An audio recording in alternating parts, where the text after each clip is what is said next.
الأحنف بن قيس كان كثير العفو والحلم، وكان مشهورا بين الناس بالحلم، وبذلك ساد عشيرته. الأحنف بن قيس رجل دقيق الساقين وفيه اعوجاج أحنف، ولم يعطى من الجمال شيء، وكان دميم البشرة والشكل، وأحنف وقصير، وساد قومه.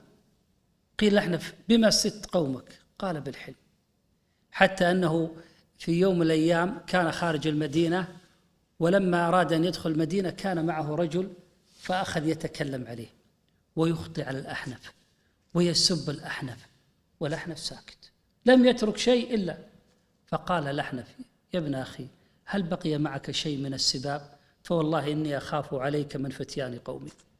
يقول: أنا ما راح أسوي لك شيء، بس أنا أخاف عليك من فتيان قومي، من شباب من الصغار، أخشى إن سمعوا أنك تخطئ في حقي أنك تنال منهم شيء لا يعجبك. فتعجب هذا الرجل من حلمه، لم يقل عنه شيء، وإنما قال: أخاف عليك من فتيان قومي. فأعرض هذا الرجل عن الأحنف بن قيس رحمه الله.